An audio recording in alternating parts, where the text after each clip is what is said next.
Welcome to Arjun note and craft. இன்னைக்கு நம்ம சேனல்ல பாம்பே சட்னி தான் ரெடி பண்ண போறோம். இந்த சட்னியோட டேஸ்ட் அல்டிமேட்டா இருக்கும். வெண்ணெய் தோசை கூட சாப்பிட்றதுக்கு இன்னும் டேஸ்ட் சூப்பரா இருக்கும். இட்லி கூட சாப்பிட்றதுக்கும் இன்னும் சூப்பரா இருக்கும். சுட சுட இட்லி வச்சு பாம்பே சட்னி வச்சு சாப்பிட்டீங்க அப்படின்னா அவ்வளோ டேஸ்டா இருக்கும். வாங்க எப்படி செய்யறேன்னு பார்க்கலாம். இன்னைக்கு ஒரு மிக்ஸி ஜார்ல ஒரு அரை மூடி அளவுக்கு தேங்காய் சின்ன சின்னதா கட் பண்ணி எடுத்து வச்சிருக்கேன். அதை ஆட் பண்ணிக்கிறேன். இது கூட ஒரு 3 இல்லைன்னா 4 பச்சை மிளகா ஆட் பண்ணிக்கோங்க. இப்போ இதுல ஒரு சின்ன வெங்காயமும் ஒரு 2 பல் பூண்டும் தோலோட சேர்த்துக்கிறேன். வெங்காயத்தோட தோல் மட்டும் வச்சிருக்கேன். இந்த கப்ல ஒரு கப் வந்து உடைச்சக்கல்ல எடுத்திருக்கேன். இதுல கொஞ்சோண்டு சீரகம் ஒரு 2 பிஞ்ச் அளவுக்கு சீரகம் ஆட் பண்ணிக்கலாம். இதுல 2 கொத்து அளவுக்கு கருவேப்பிலை ஆட் பண்ணிக்கிறேன். இதுதான் சீக்ரெட் இன்கிரீடியன்ஸ். ஒரு ஏலக்காய் ஆட் பண்ணிக்கிறேன். ஒரு துண்டு வெல்லம் ஆட் பண்ணிக்கிறேன். உப்பு தேவையான அளவு சேர்த்துக்கோங்க. இப்போ தேவையான அளவு தண்ணி சேர்த்து ஃபைன் பேஸ்டா அரைச்சி எடுத்துக்க போறோம்.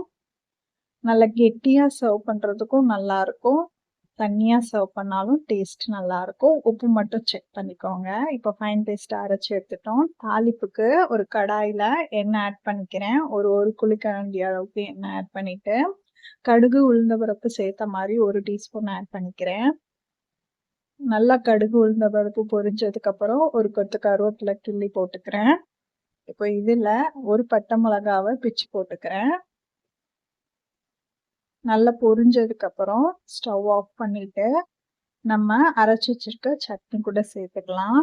சேர்த்துட்டு உப்பு கரெக்டா இருக்கான்னு செக் பண்ணிக்கோங்க. நான் மிக்ஸி ஜார்ல கொஞ்சம் தண்ணி ஆட் பண்ணி அதுவும் சேர்த்துக்கிறேன். கடைசியா தாளிப்பையும் கொட்டி கலக்கி விட்டுக்கலாம்.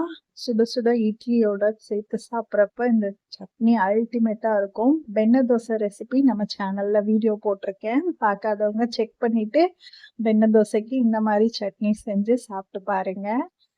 ஐ பட்டன்ல லிங்க் கொடுக்குறேன். செக் பண்ணி பாருங்க. டேஸ்ட் சூப்பரா இருக்கும். இன்னைக்கு நான் சுட சுட இட்லியோட சர்வ் பண்ணி சாப்பிட போறேன்.